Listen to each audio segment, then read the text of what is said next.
할렐루야. 주님의 이름으로 환영합니다. 우리 다 같이 마음을 정돈하시고 하나님 앞에 예배드리겠습니다. 다 같이 기도하겠습니다.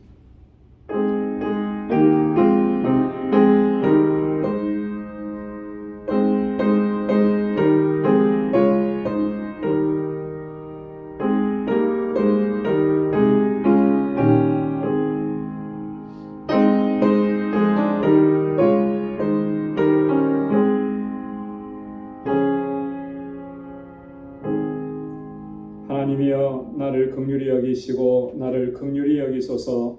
내 영혼이 주께로 피하되 주의 날개 그늘 아래서 이 재앙이 지나가기까지 피하리이다. 내가 지극히 높으신 하나님께 부르짖으며 곧 나를 위하여 모든 것을 이루시는 하나님께로다. 저가 하늘에서 보내사 나를 삼키려는 자의 비방에서 나를 구원하실지라. 하나님이 그 인자와 진리를 보내시리로다. 내 혼이 사자 중에 처하며 내가 불사르는 자 중에 누웠으니 곧 인생 중이라. 저희 이는 창과 살이요 저희 혀는 날카로운 칼 같도다. 하나님이여, 주는 하늘 위에 높이 들리시며 주의 영광은 온 세계 위에 높아지기를 원하나이다. 아멘. 은혜가 풍성하신 만군의 주 여호와 하나님 아버지, 오늘도 주님의 거룩하신 보좌 앞으로 저희들을 불러주시고 지난 3일 동안도 우리에게 베푸신 하나님의 크신 은혜와 능력의 손길을 기억하며 이 시간 감사와 찬양과 영광을 하나님께 올려드리게 하심 감사합니다. 오직 주님의 임재만을 사모하며 주님의 영광 가운데 거하기를 갈망하며 주님 앞에 나아왔사오니 우리를 붙잡아 주시고 우리의 마음을 다하고 힘을 다하여 뜻을 다하여 드리는 이 예배를 기뻐 흠양해 주옵시고 예비하신 주님의 은혜와 평강으로 덧입혀 주옵소서. 이 예수님의 이름으로 기원하옵나이다. 아멘. 전능하사 천지를 만드신 하나님 아버지를 내가 믿사오며 그 외아들 우리 주 예수 그리스도를 믿사오니 이는 성령으로 잉태하사 동정녀 마리아에게 나시고 본디오 빌라도에게 고난을 받으사 십자가에 못 박혀 죽으시고 장사한 지 사흘 만에 죽은 자 가운데서 다시 살아나시며 하늘에 오르사 전능하신 하나님 우편에 앉아 계시다가 저리로서 산 자와 죽은 자를 심판하러 오시리라. 성령을 믿사오며 거룩한 공예와 성도와 서로 교통하는 것과 죄를 사하여 주시는 것과 몸이 다시 사는 것과 영원히 사는 것을 믿사옵나이다. 아멘. 찬양으로 하나님께 영광 돌리겠습니다. 나의 힘이 되신 여호와여,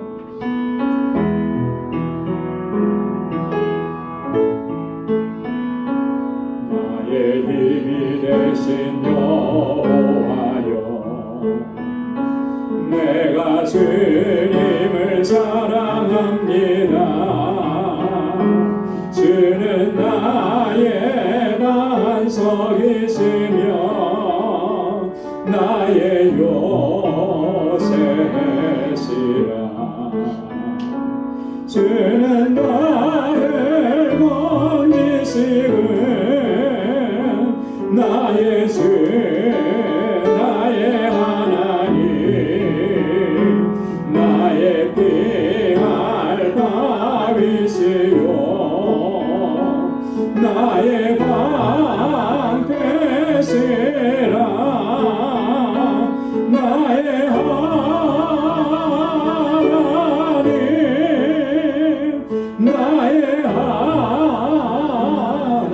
나의 구원의 뿌리시요 나의 산성이라.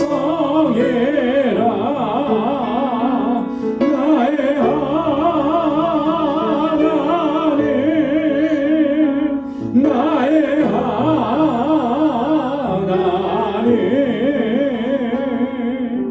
그는 나의 여호와 나의 구세주 나의 생명이신 여호와여,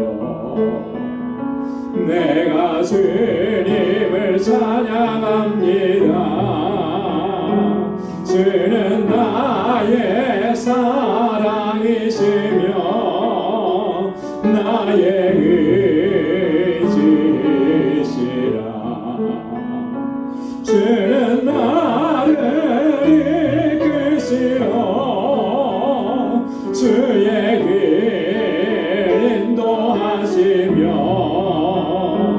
나의 생의 목자 되시니 내가 따르리라.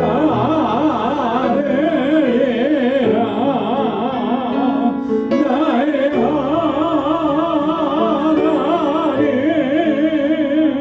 나의 하나님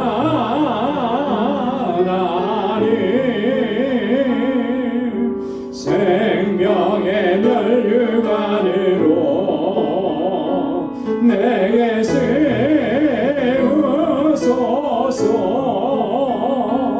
나의 하나님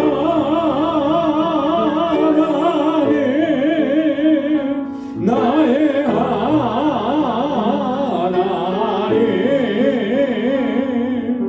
그는 나의 여호와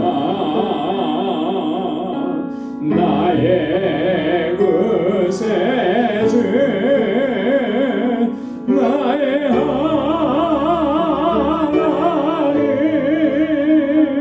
나의 하나님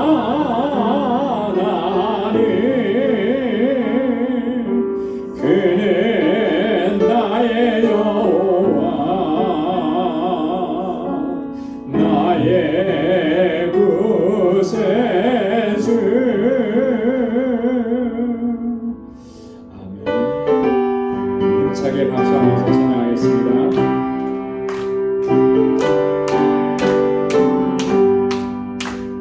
슬픈 마음 있는 사람 예수 이름 믿으며 영원토록 변함없는 기쁜 마음 얻으리. 예수의 이름은 세상의 소망이요 예수의 이름은 전국의 기쁨일세.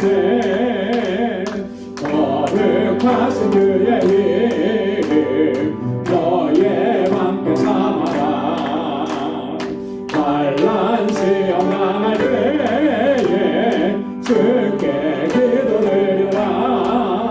예수의 이름은 세상의 소망이요 예수의 이름은 전국의 기쁨일세. 존귀하신 그의 이름 우리 기쁨 내도다. 주의 품에 안길 때에 기뻐 찬송 부르리. 예수의 이름은 세상의 소망이요 예수의 이름은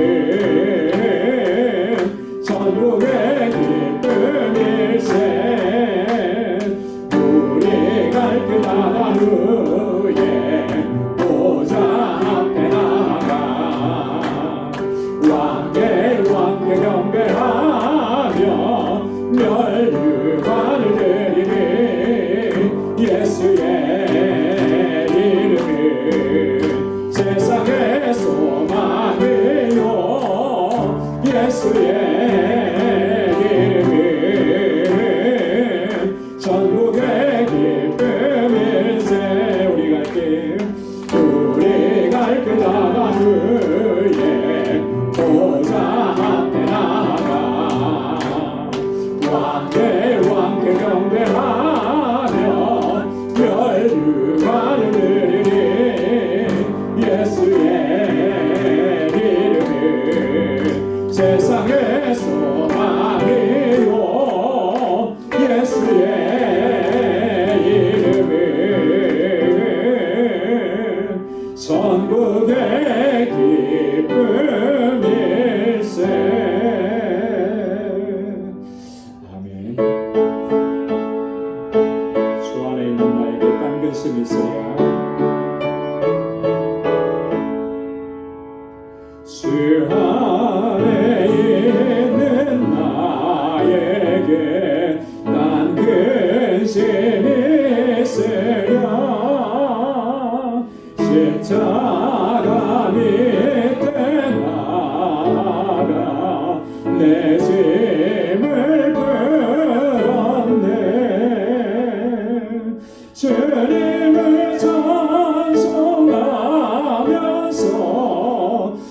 할렐루야 할렐루야 내 앞길 멀고 험해도 나 주님만 따라가리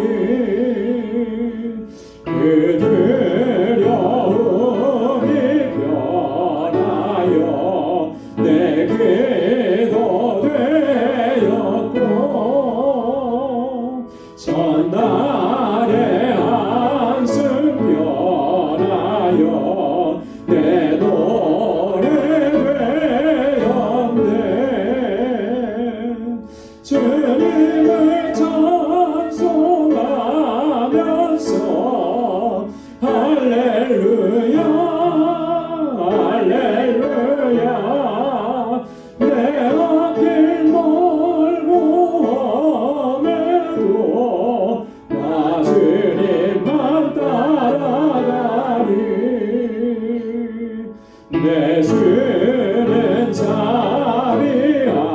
자비하셔서 늘 함께 계시고 내 꿈길 밤을 아시고 늘 채워주시네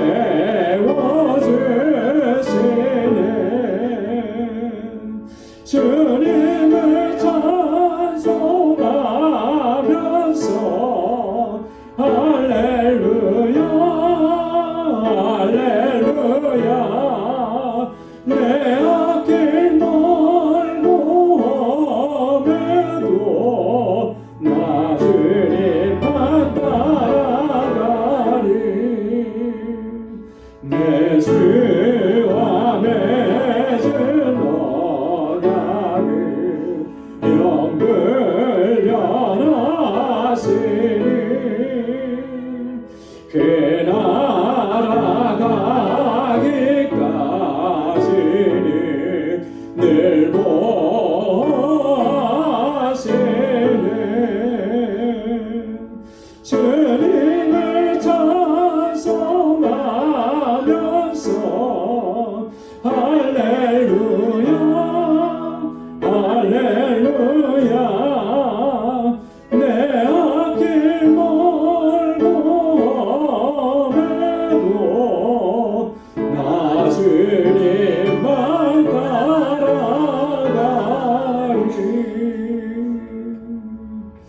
아멘. 우리의 가는 길 멀고 험해도 오직 주님만을 따라가는 우리 모두 되기를 소망합니다. 우리 시간 다 같이 통성으로 함께 기도하겠습니다. 하나님께서 세워주신 우리 방주교회 하나님의 은혜로 가득히 채워주시도록 또 주님의 주신 사명 잘 감당하는 믿음의 공동체 되게 하옵소서 사랑의 공동체 되게 하옵소서 세워주신 주의 종들과 하나님의 신실한 일꾼들 특별히 이번에 피택 받으신 우리 11분의 하나님의 신실한 종들 하나님 능력으로 덧입혀달라고 함께 기도해 주시고 우리 주일학교와 유스그룹과 EM 또 우리 교사들과 또 우리 전도사님 위해서 또 큰 부흥을 위해서 함께 기도해 주시고 우리 세계 곳곳에서 복음을 전하는 우리 선교사님들 특별히 멕시코의 정득수 선교사님 또 IT의 박창환 선교사님 또 니카라과의 우리 임상순 선교사님 또 그 모든 사역들을 위해서 우리 단기 선교를 위해서 함께 기도해 주시고 우리 교우들을 위해서 환우들을 위해서 우리 연로하신 어르신들을 위해서 또 오늘 이 시간 주님 앞에 가지고 난 간절한 기도의 제목 하나님 앞에 다 같이 통성으로 아뢰겠습니다. 기도하겠습니다. 은혜가 풍성하신 아버지 자비하신 하나님 긍휼과 자비로 우리를 항상 인도해 주시니 하나님 고맙고 감사합니다. 우리 연약함과 허물과 하나님 불순종과 죄악들로 인해서 하나님 아버지 도저히 주님 앞에 설 수 없는 저희들을 오늘도 불러주시고 하나님 십자가의 보혈로 우리를 씻어주시고 다시 한번 하나님을 경배하고 찬양하고 예배케 하시니 하나님 감사합니다. 주여 거룩하게 하소서. 아버지 하나님 주님을 온전히 찬양하며 주님을 예배하는 저희들 되게 하옵시고 아버지 하나님 주님께서 기뻐하시는 참된 예배자로 살아가시는 저희 되게 하여 주시옵소서. 우리 광주교회를 사랑하셔서 하나님 세우시고 여기까지 인도하시며 놀라우신 역사를 이루어주심을 감사합니다. 진정한 믿음의 공동체로 아름다운 사랑의 공동체로 아버지 하나님 세상을 향하여서 생명의 복음을 전하고 하나님께서 찾으시는 영혼들을 주님께로 돌아오게 하는 이 귀한 사명 잘 감당하는 하나님 구원의 방주로서의 아버지 온전하고 견고하게 성하시도록 도와주옵소서. 하나님 아버지 재단에 세워주신 하나님의 하나님의 귀한 종들과 신실한 주의 일꾼들 아버지께서 능력의 장중에 붙들어 주시고 하나님의 지혜와 명철을 더하여 주시고 제 믿음을 더욱 견고하게 하소서. 믿음으로 역사하는 종들이 다 되게 하여 주옵소서. 특별히 아버지 하나님 이번에 11분을 아버지께서 택하소서 아버지 주의 종으로 세우시오니 하나님 능력으로 역사하여 주시고 하나님의 귀한 일꾼으로 쓰임받도록 도와주시고 아버지 하나님 우리 방주재단이 정말 아름답게 세워져서 주신 사명을 잘 감당할 수 있도록 도와주옵소서. 이곳에서 자라나는 우리 어린 심령들과 사랑하는 학생들 우리 청년들 우리 장년들 붙잡아 주옵소서. 정말 이 시대를 짊어지고 나갈 하나님의 귀한 일꾼들입니다. 능력으로 역사하여 주시고 주님의 권능의 발로 붙들어 주셔서 아버지 하나님 앞에 귀하게 쓰임받는 일꾼들 다 되게 하여 주옵시고 하나님 저희를 위해서 늘 수고하고 애쓰는 우리 모든 교사들 또 우리 전도사님 능력의 장중에 붙들어 주시고 정말 주의 주시는 사랑과 은혜와 능력으로 저들을 잘 인도할 수 있도록 도와주셔서 우리 유스님과 이미 날로 부흥하고 성장하도록 인도하여 주옵소서. 지금도 주의 말씀에 순종하여서 땅끝까지 이르러 주의 복음을 전하는 하나님의 귀한 종들 우리 선교사님들 붙잡아 주시고 아버지 은혜를 더하여 주옵소서. 능력으로 함께하여 주시고 늘 성령의 충만함을 더 입혀 주셔서 그 땅이 아버지 생명으로 아버지는 변화되는 땅들이 되게 하여 주옵소서. 특별히 우리 알라메다 방주교회 하나님 정말 견고하게 세우셔서 그 지역의 영혼들을 구원하는 구원의 방주가 되게 하여 주옵소서. 이번에 단기 선교를 준비하고 있습니다. 우리 온 성도들이 마음과 뜻을 같이 하게 도와주시고 아버지 하나님 준비하는 모든 성교들을 위해 능력으로 역사하여 주옵소서. 우리 정국선 선교사님과 동행하는 모든 사역자들 아버지 하나님 주님께서 장중에 붙들어 주시고 그 지역을 위해서 하나님 주 앞에 헌신하는 주의 종들이 되게 하여 주옵소서. 아버지 하나님 우리 사랑하는 교우들 저들의 삶의 현장을 주님께서 눈동자와 같이 살펴주시고 아버지 하나님 곤고한 삶일지라도 주님을 향한 소망의 끈을 놓지 않게 하시고 광야와 같은 삶일지라도 하나님 주님의 약속 붙잡고 믿음으로 나아가도록 도와주옵소서. 육신의 연약함이 있습니다. 주님 치료하여 주옵소서. 우리의 모든 염려와 근심과 걱정은 다 주님께 맡기고 주의 주시는 평강을 누리는 삶이 되도록 도와주시고 아버지 하나님 믿음의 아들과 딸들로 견고하게 서도록 인도하여 주옵소서. 우리 사랑하는 성도들의 가정을 평안함으로 인도하시고 저의 손으로 하는 모든 일들이 복되게 하소서. 복의 근원된 삶을 살아가기에 부족함이 없도록 도와주옵소서. 우리 연로하신 우리 어르신들 붙잡아 주시고 하늘의 소망을 두고 끝까지 믿음으로 잘 달려갈 수 있도록 은총을 베풀어 주시옵소서. 오 하나님 아버지 이 시간도 주의 말씀으로 우리를 새롭게 하여 주시고 아버지 이 시간 주님 앞에 나와서 간절하게 간구하는 주의 종들의 기도마다 하나님 선하신 응답을 허락하여 주옵소서. 주님의 말씀이 능력이 되어서 우리의 삶이 변화되고 하나님의 기쁨이 되는 삶을 살아갈 수 있는 우리 모두가 되도록 인도하여 주옵소서. 모든 것 감사합니다. 예수님의 이름으로 간절히 기도드리옵나이다. 아멘. 아멘. 오늘 이 시간 우리 함께 묵상할 하나님의 말씀 우리 고린도후서 1장 1절에서 11절까지 말씀입니다. 고린도후서 제1장 1절에서 11절까지 한 절씩 교독하겠습니다. 하나님의 뜻으로 말미암아 그리스도 예수의 사도된 바울과 및 형제 디모데는 고린도에 있는 하나님의 교회와 또 아가야에 있는 모든 성도에게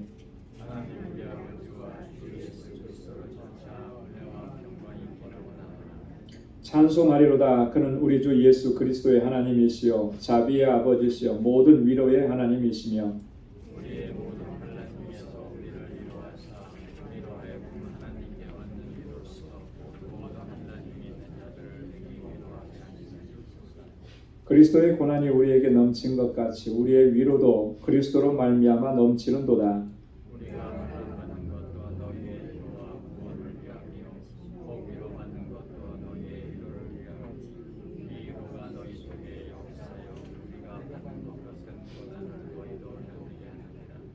너희를 위한 우리의 소망이 견고함은 너희가 고난에 참여하는 자가 된 것 같이 위로에도 그러할 줄을 알미라.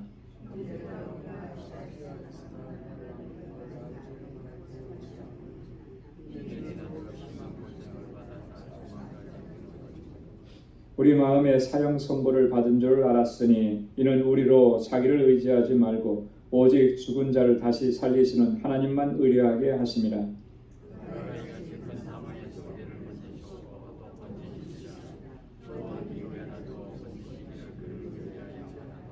다 함께요. 너희도 우리를 위하여 간구함으로 도우라. 이는 우리가 많은 사람의 기도로 얻은 은사를 인하여 많은 사람도 우리를 위하여 감사하게 하려 함이라. 아멘. 우리 오늘부터 시작해서 고린도 후서의 말씀을 같이 묵상하도록 하겠습니다. 고린도 후서는 고린도 전서의 이렇게 연속선상에 있습니다. 고린도에 보낸 바울의 두 번째 편지다라는 그런 의미인데요. 우리가 좀 이 고린도 후서를 시작하기 전에 한 가지 좀 이렇게 좀 기억해야 될 것이 하나 있는데 그 배경입니다. 고린도 후서를 보내기까지 바울에게는 또 어떤 일들이 있었는가라고 하는 거죠. 사실 고린도 후서라고 이렇게 이름이 붙여져 있지만 이게 사실은 바울이 고린도 교회에 보낸 두 번째 편지는 아니에요. 실제적으로 보면 세 번째 편지입니다. 그러면 두 번째 편지는 어디 간 것입니까? 사실 두 번째 편지는 찾지를 못했어요. 없습니다. 그래서 발견하지 못해서 사실 이제 전해지지 않고 있는데 이 고린도 후서를 좀 읽어보면 바울이 고린도 교회에 바로 이 편지 앞에 또 하나의 편지를 보냈었구나라고 하는 것을 우리가 알 수가 있다라고 하는 것이죠.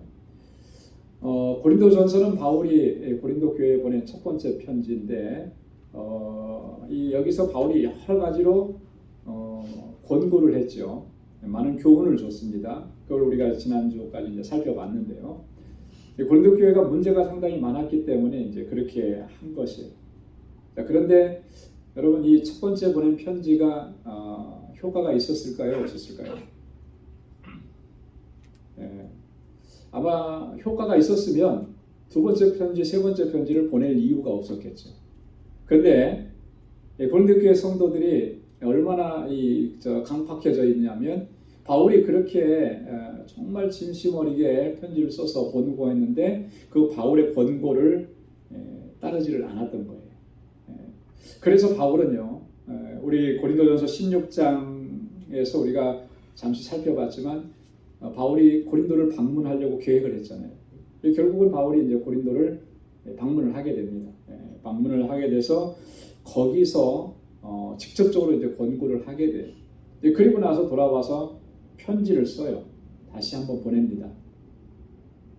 그때 바울이 얼마나 간절하게 편지를 썼는지 그 내용은 우리가 알 수 없는데 한 가지 알려진 것은 그 편지가 이렇게 이름이 붙여졌는데 눈물의 편지다라는 이름이 붙여졌습니다. 눈물의 편지다. 바울이 얼마나 고린도 교회 성도들을 안타깝게 생각하고 정말 가슴 아프게 생각했으면 정말 그 눈물을 흘려가면서 그들에게 하소연하고 권고하고 권면했던 그런 내용들이라고 하는 것이죠. 그러고 나서도 바울의 마음이 사실 편하지는 않았던 거예요. 왜냐하면 좋은 소식이 고린도 교회로부터 오지 않았기 때문에 마음이 불편했던 겁니다. 그래서 바울이 우리 고린도서 후서를 읽어보면 세 번째로 고린도를 방문하기를 원했던 것을 기록을 하고 있습니다. 그래서 고린도 후서 12장 14절에 보면 보라 이제 세 번째 너희에게 가기를 예비하였으니 이런 표현입니다. 또 고린도 후서 13장 1절로 2절에 보면 내가 이제 세 번째 너희에게 갈 터이니 그러면서 뭐라고 얘기하느냐면요. 두 번째 대면했을 때와 같이 전에 죄 지은 자들과 그 남은 모든 사람에게 미리 말하노니 내가 다시 가면 용서하지 아니하리라. 굉장히 단호하게 얘기합니다. 바울이 두 번이나 편지를 보냈고 두 번이나 방문을 했고 그랬는데도 저들이 정말 하나님 앞에서 마음을 바로 세우지 못하는 이런 모습을 보고 이제는 너무나 이제 속상한 거죠. 그래서 이렇게 부드럽게 해서는 안 되겠다. 단호해야 되겠다. 그래서 아주 강하게 단호하게 얘기하는 거예요. 그래도 돌이키지 않고 계속해서 교회에 분란을 일으키고 한다면 내가 가면 용서하지 않겠다. 그런 마음이 있었다라고 하는 거죠. 자, 그런데 참 다행이고 감사하게도 좋은 소식이 오는 거예요. 뭐냐면 디도를 통해서 이 고린도 교회 성도들이 점점 변화하기 시작했다라고 하는 그런 소식을 접하게 됩니다. 고린도후서 7장 5절로 6절에 보면 우리가 마게도냐에 이르렀을 때에도 우리 육체가 편치 못하고 사방으로 환난을 당하여 밖으로는 다투며 안으로는 두려움이라. 그러나 비천한 자들을 위로하시는 하나님이 디도의 오므로 우리를 위로하셨으니, 디도를 통해서 우리를 위로해 주셨다. 그 위로는 어떤 위로냐면 이 고린도 교회 성도들의 변화가 있었다라고 하는 거죠. 그래서 그 변화의 소식을 듣고 바울은 이 세 번째 편지를 보내는 것입니다. 그러면서 그들을 격려하고 또 위로하는 거예요. 그러면서 바울이 그동안에 계속 공격을 받았던 자신의 사도권에 대해서도 계속 변론을 하게 되는 것입니다. 그래서 오늘 본문에서도 읽었지만 어떤 내용이 많이 나옵니까? 본문을 딱 읽으니까 하나님의 위로에 대해서 얘기를 하잖아요. 그렇죠?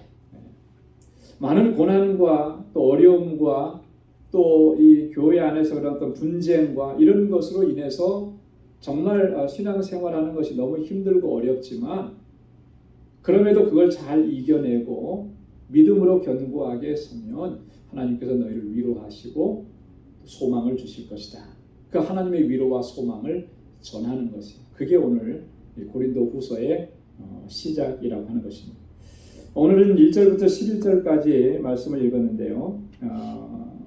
1절과 2절 첫 번째 부분은 문안 인사입니다. 그리고 3절부터 7절까지는 위로의 하나님을 찬양하는 그런 내용. 그 다음에 8절부터 11절까지는 하나님의 위로에 대한 감사의 고백.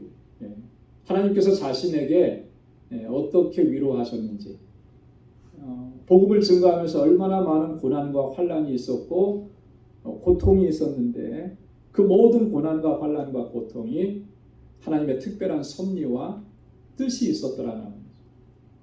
미리 말씀을 드리면 그 하나님의 섭리와 뜻은 철저하게 하나님만 의지하게 하려 하심이라.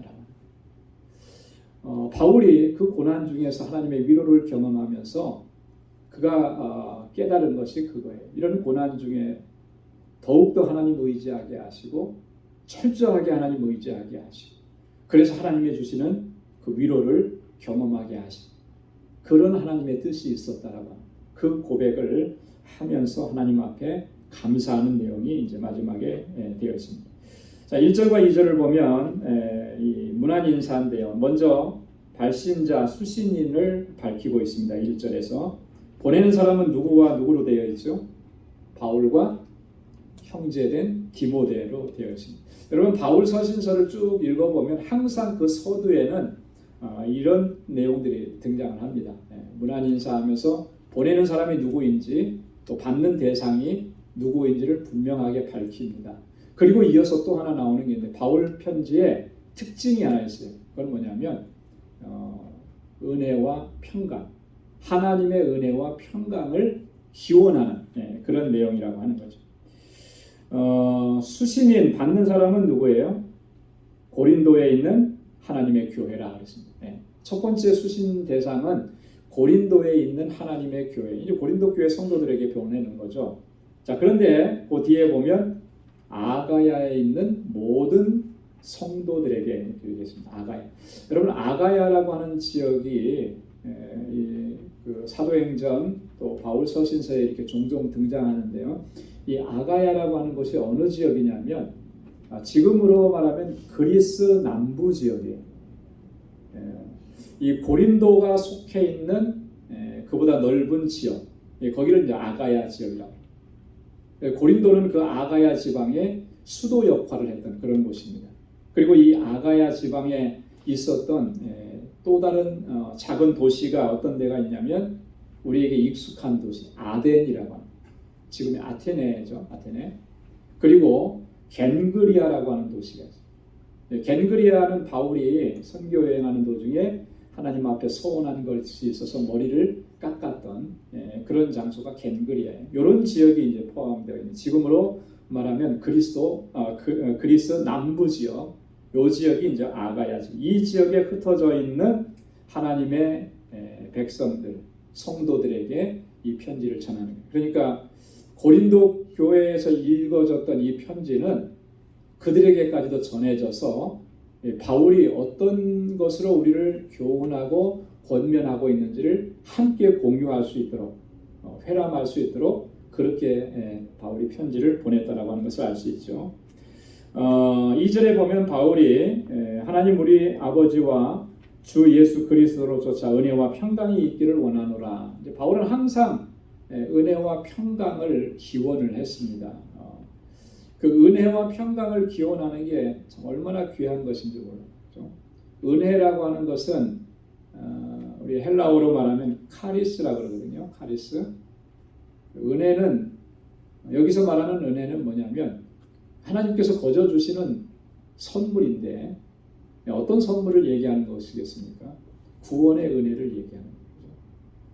하나님께서 택하셔서 죄와 사망 가운데서 건져내시고 구원하시고 하나님의 자녀가 되시게 하신, 그래서 그 하나님의 자녀로서 누려야 되는 그런 권리, 특권, 이걸 누릴 수 있게 하신 것, 그게 은혜라고 합니다. 근데 은혜를 생각할 때마다 우리가 꼭 기억해야 될 것은 우리가 그런 은혜를 받을 자격이 있어서 주신 것이 아니라 우리가 뭔가 대단한 일을 하나님 앞에 했기 때문에 그 보상으로 주어진 것이 아니라 거저 주어진 것이라. 거저 주어져야만이 그것이 은혜가 되는 거죠. 어떤 것에 대해서 보상으로 주어지는 것은 결코 은혜라고 할 수가 없습니다. 하나님께서 우리에게 구원의 은혜를 베풀어 주신 것은 우리가 뭐 그 은혜를 받을 만했기 때문에 주신 것이 결코 아니라는 거예요.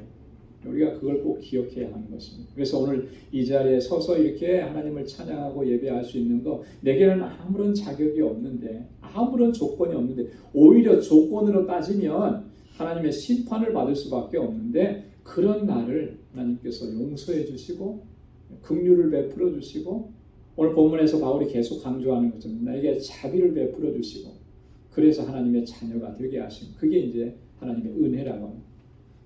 그 은혜를 누리는 사람에게서 나타나는 게 뭐냐면 하나님의 평강을 경험한다라고 하는 거죠. 하나님의 주시는 평강, 구약의 언어로는 샬롬이라고 하는 거죠. 샬롬. 하나님이 함께 하시고 하나님께서 동행하셔서 지켜주시고 보호해 주시고, 그래서 누리는 것을 평강이라 그렇게. 그 평강은 예수님께서 말씀하신 것처럼 세상이 주는 것과 같지 않다. 그죠? 세상이 주는 것은 어떤 평강이냐면 있을 때 평안한 것, 없으면 불안한 것. 세상이 주는 건 다 그런 것들이에요. 주님이 주시는 평강은 그렇지 않다라고 하는 거예요. 세상이 어떻게 되든지 간에, 나에게 어떤 일들이 닥치든지 간에 하나님께서 내 마음을 다스려 주셔서 평안케 하시는, 그게 샬롬인 것이죠. 그래서 바울은 항상 자신의 편지를 받는 모든 성도들에게 그런 하나님의 은혜와 평강이 있기를 원합니다. 그렇게 기원하면서 인사를 한 거예요. 여러분, 그래서 저는 전에도 말씀드린 것처럼 은혜와 평강이라는 말을 참 좋아하는데요. 여러분, 그렇게 서로 인사할 때도 그런 인사를 한번 하면 참 좋을 것 같아요. 진심을 담아서. 여러분, 이렇게 카톡 요즘에 많이 하잖아요. 그래서 하나님의 은혜와 평강이 가득하기를 원합니다. 샬롬. 이렇게 보내면 참 얼마나 좋을까. 그 문구를 받을 때마다 저는 굉장히 기쁘더라고요. 감사하고 평안하고. 왜요? 하나님의 은혜가 임하고 하나님의 평강이 임하는 것이기 때문에. 그렇게 바울이 지금 이렇게 인사를 합니다. 자, 그러면서 이제 본론으로 들어가면서 3절부터 7절까지 하나님의 위로를 지금 찬양하는 내용이에요. 하나님은 자비의 하나님이시고 모든 위로의 하나님이시다. 그래서 찬송하리로다. 그는 우리 주 예수 그리스도의 하나님이시오, 자비의 아버지시오, 모든 위로의 하나님이시며. 여러분, 자비의 하나님이다. 자비라는 게 뭐죠? 좀 쉬운 말로 얘기하면 자비라고 하는 것은 불쌍히 여기신다라고 하는, 불쌍.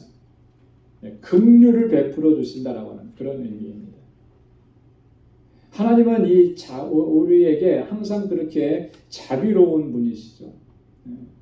그래서 항상 우리를 불쌍히 여겨주시고 긍휼히 여겨주시고, 그 불쌍히 여겨주신다라고 하는 것이 우리에게 얼마나 큰 위로가 되는지 모릅니다. 여러분, 구약 성경을 읽어보면 하나님은 정말 자비의 근원이시다라고 하는 것을 우리가 발견할 수가 있습니다. 그래서 시편 기자들의 시편을 쭉 읽어보면요, 정말 그 하나님의 긍휼과 자비에 의지해서 하나님의 도우심을 구하고 간구하고 부르짖고 하나님께 나아가는 이런 일들이 계속 반복적으로 나오는 거예요. 하나님이 자비하시기 때문에, 우리를 불쌍히 여겨주시기 때문에 우리가 하나님 앞에 나아갈 수가 있는 거예요. 만약에 하나님이 어미하시기만 하다면 감히 우리가 하나님 앞에 나아갈 수 있을까? 그죠? 예전에 저희 아버님도 그랬고 한국의 아버지들은 굉장히 엄하셨잖아요. 그래서 자녀들이 보면 엄마하고는 굉장히 친밀한데 아버지하고는 별로 그렇게 친하지 않아요. 왜냐하면 엄마는 웬만하면 다 용서 잘 해주시는데 아버지는 용서가 별로 없더라고요.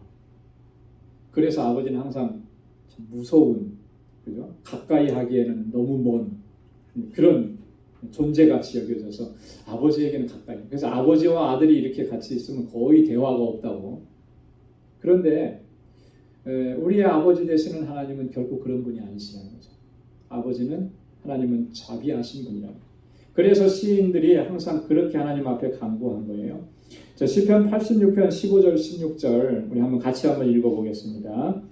그러나 주여, 주는 긍휼히 여기시며 은혜를 베푸시며 노하기를 더디하시며 인자와 진실이 풍성하신 하나님이시오니 내게로 돌이키사 나를 긍휼히 여기소서. 주의 종에게 힘을 주시고 주의 여종의 아들을 구원하소서. 아멘. 이렇게 하나님 앞에 간구할 수 있는 근거가 뭐냐면, 하나님은 우리를 긍휼히 여겨주시는 분이에요.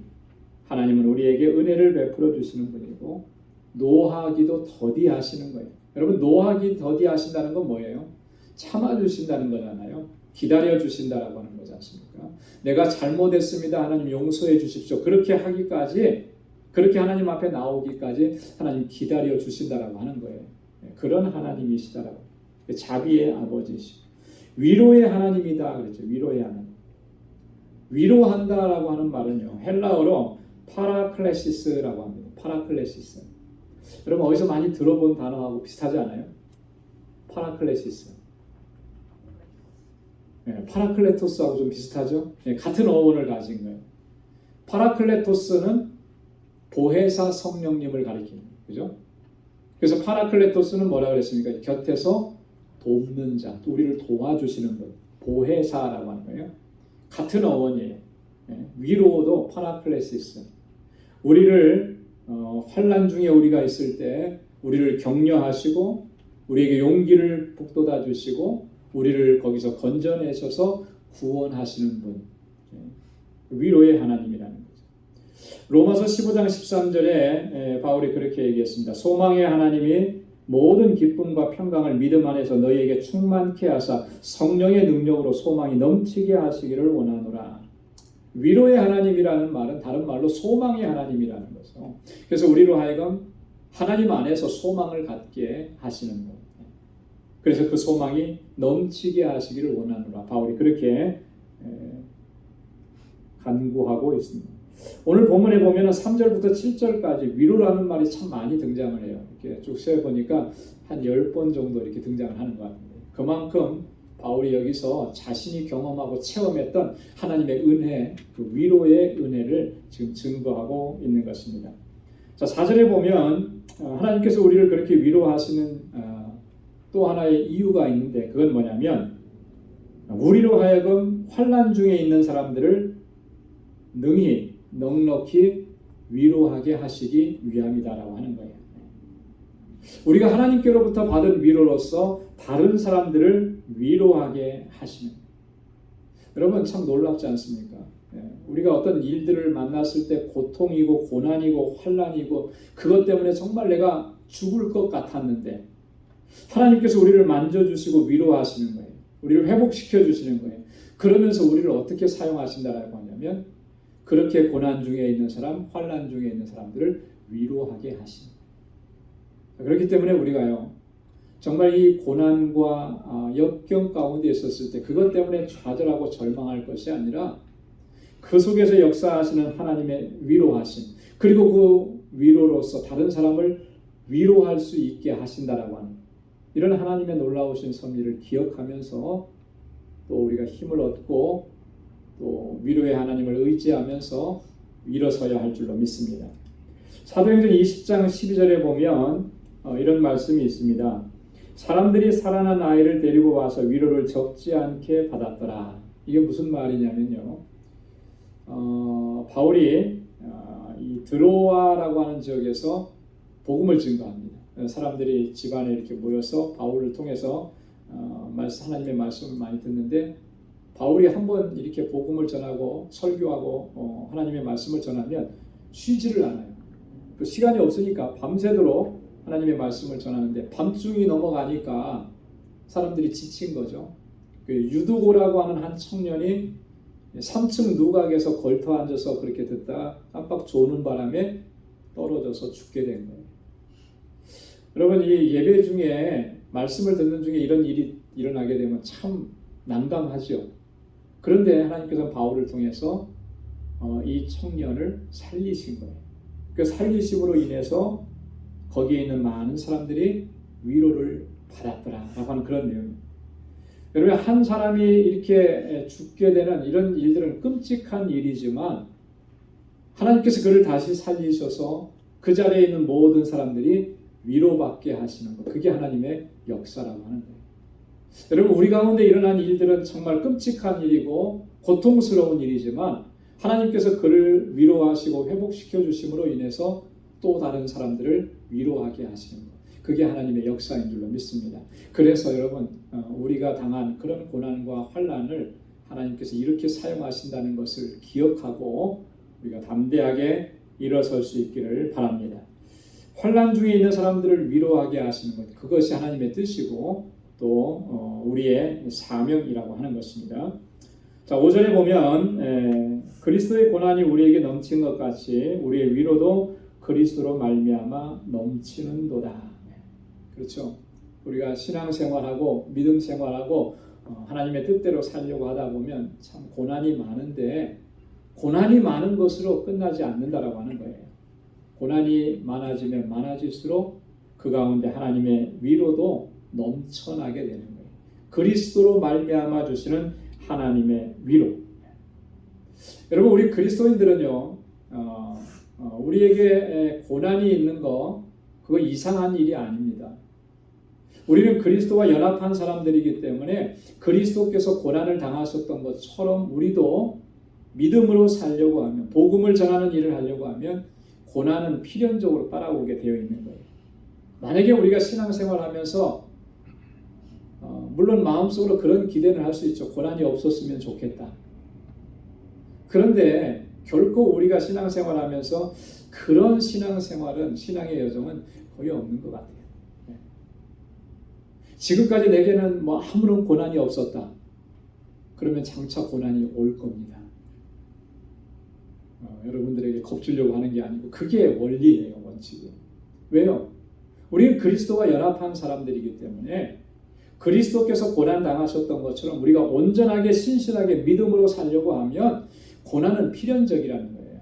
그러나 그것이 우리를 두렵게 못하는 거예요. 왜냐하면 그 고난보다 훨씬 더 큰 그리스도로 말미암는 위로가 있기 때문에, 그래서 그 위로하심으로 우리가 승리하게 되는 것입니다. 그래서 바울은요, 이 복음을 전하면서 고난당하는 것을 결코 두려워하지 않았습니다. 그리고 오히려 바울은 뭐라고까지 고백을 했냐면, 이 고난과 괴로움 당하는 것을 내가 기뻐하고 그리스도의 남은 고난을 주님의 몸된 교회를 위해서 내 몸에 새긴다고까지. 고난에 대해서 굉장히 적극적인 거죠. 두려워하지 않는 거예요. 왜냐하면 그 고난을 통해서 더 큰 풍성한 하나님의 위로를 경험하게 된다라고 하는 것을 그가 깨달았기 때문이라고 하는 것입니다. 그래서 우리의 위로도 그리스도로 말미암아 넘치는도다, 그렇게 바울이 고백한 것입니다. 여러분, 로마서 8장 17절로 18절에 보면 우리가 그리스도와 함께 영광을 받기 위해서 고난도 함께 받아야 될 것이라 바울이 분명하게 선언합니다. 그런데 중요한 것이 있어요.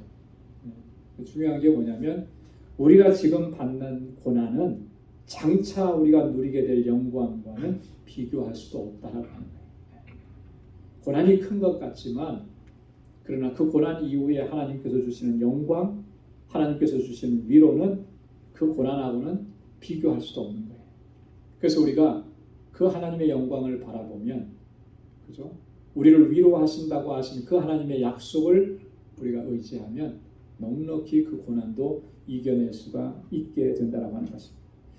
그래서 고난을 견디게 하는 것이 하나님의 위로인 것입니다. 6절에 보면 우리가 환난 받는 것도 너희의 위로와 구원을 위하며 혹 위로받는 것도 너희의 위로를 위함이니 이 위로가 너희 속에서 역사하여 우리가 받는 것 같은 고난을 너희도 견디게 하느니라.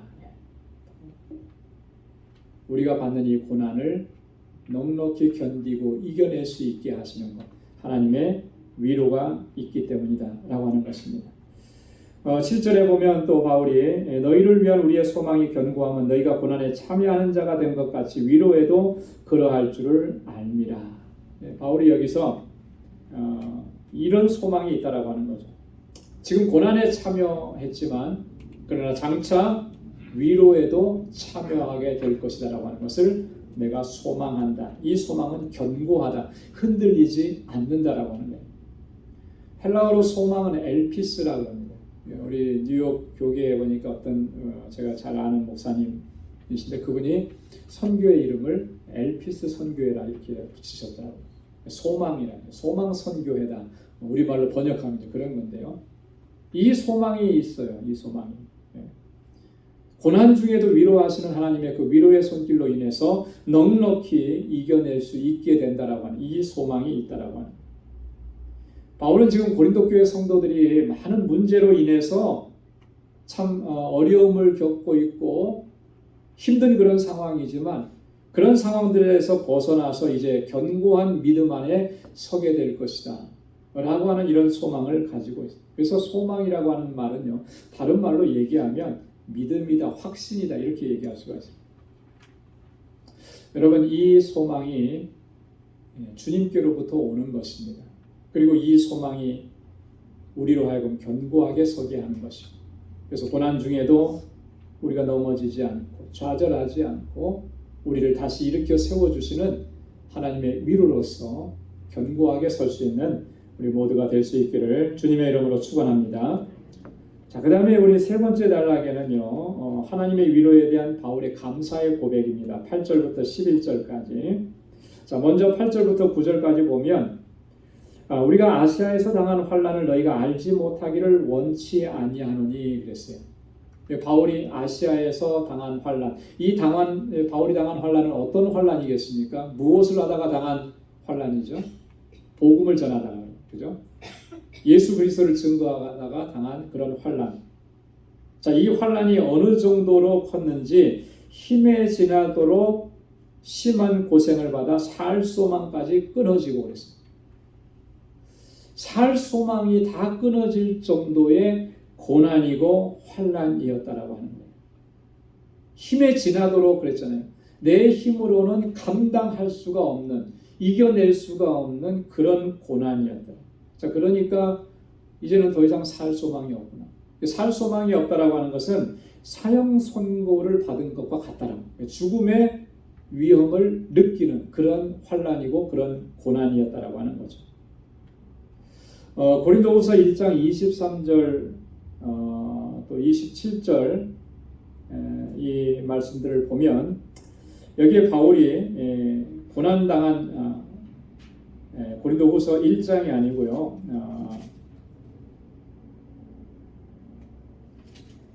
고린도후서 11장입니다.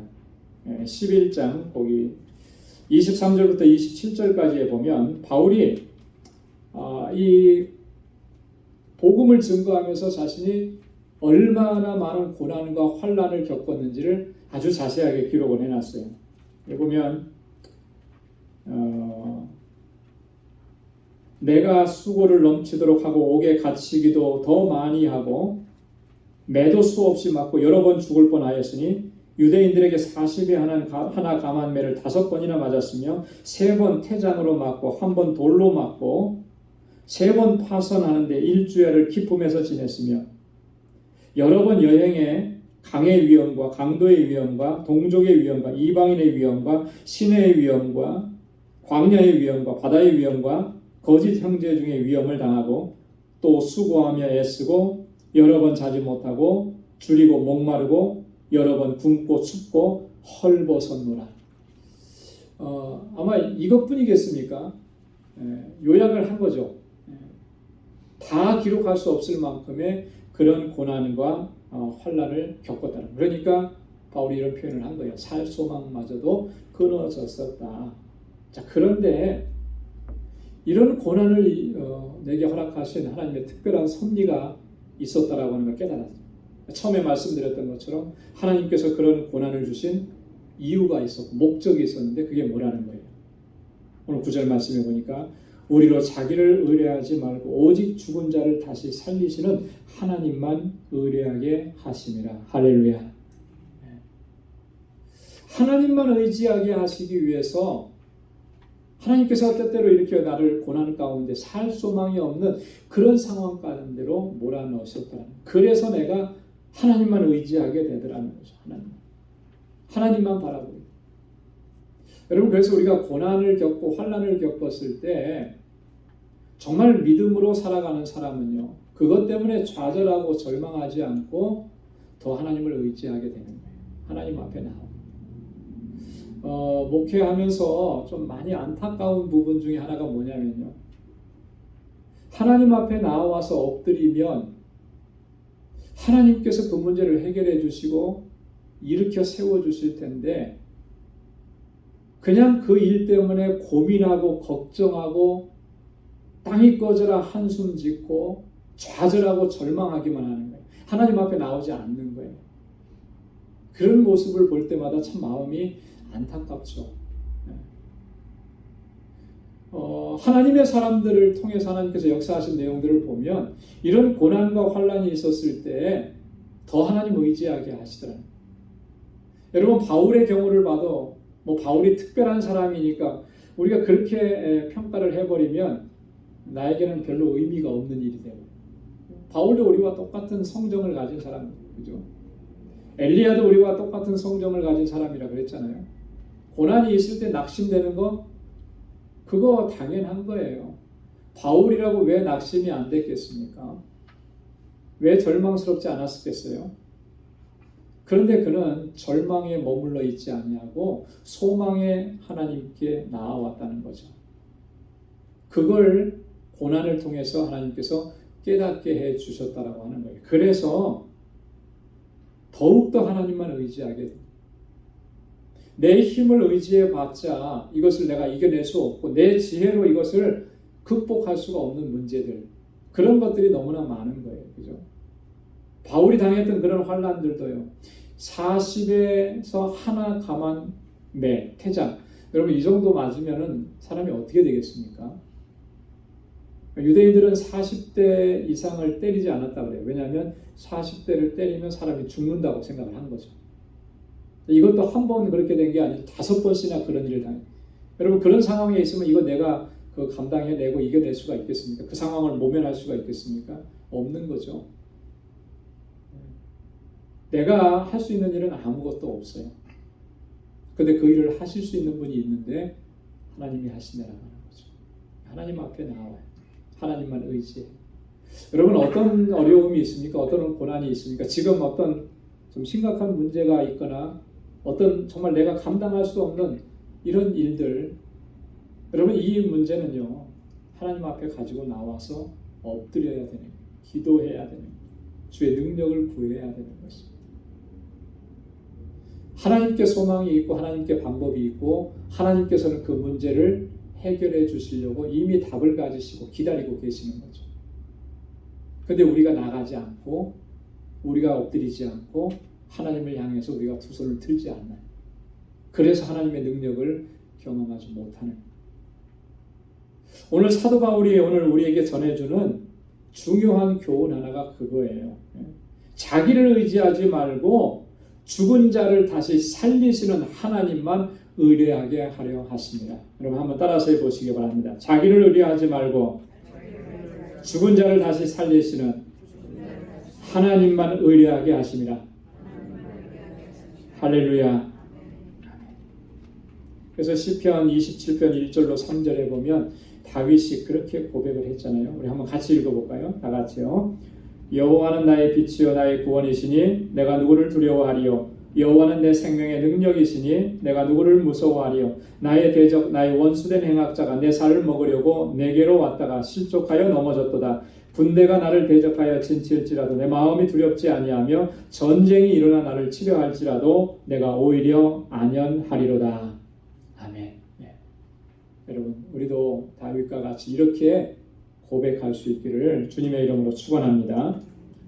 자, 10절에 보면 하나님의 구원하심에 대한 소망과 확신을 바울이 분명하게 피력을 합니다.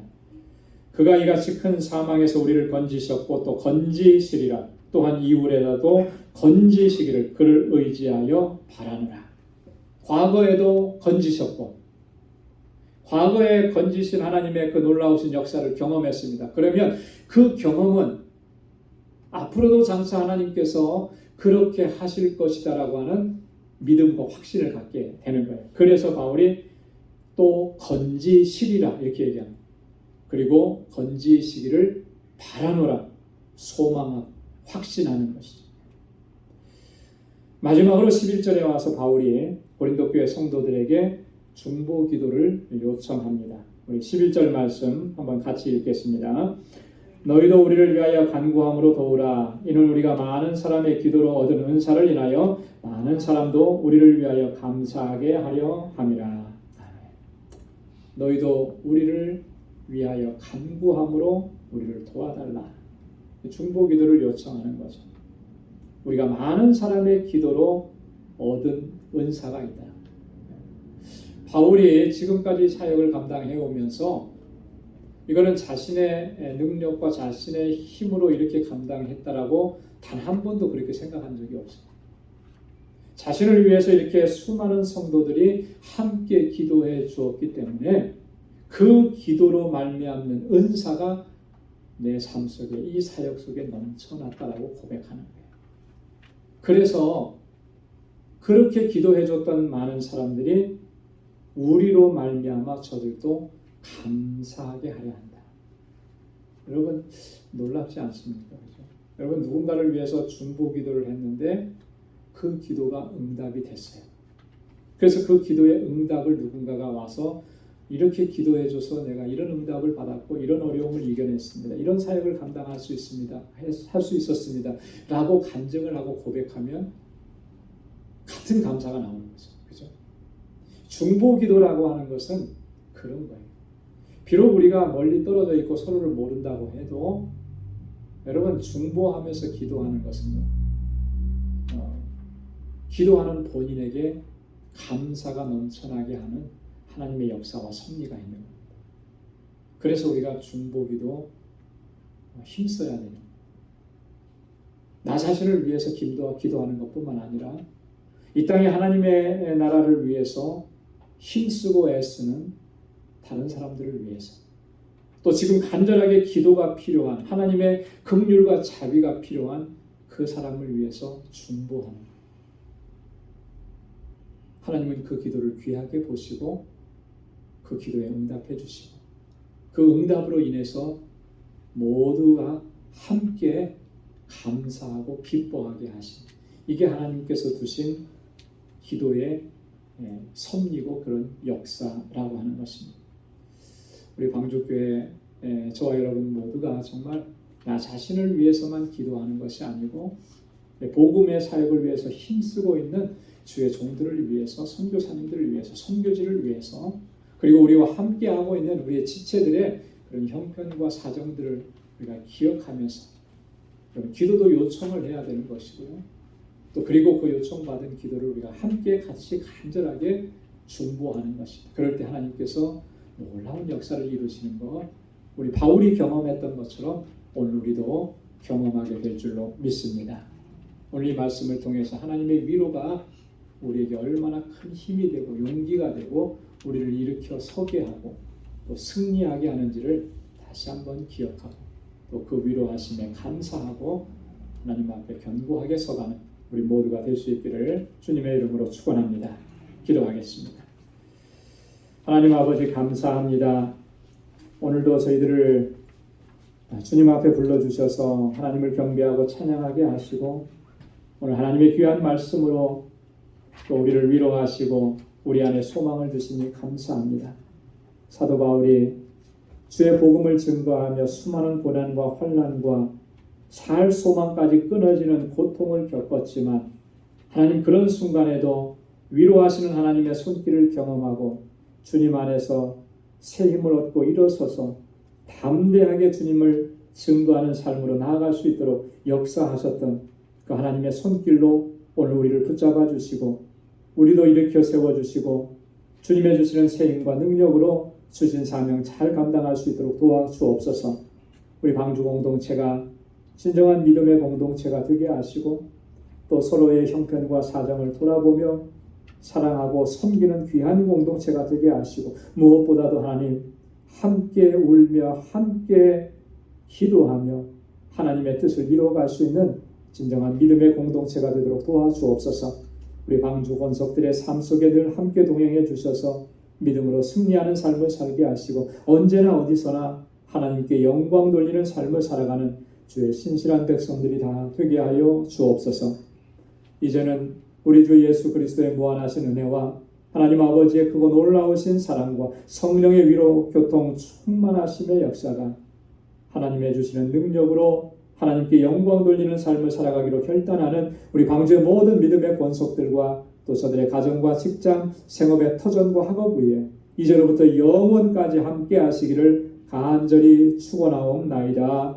아멘.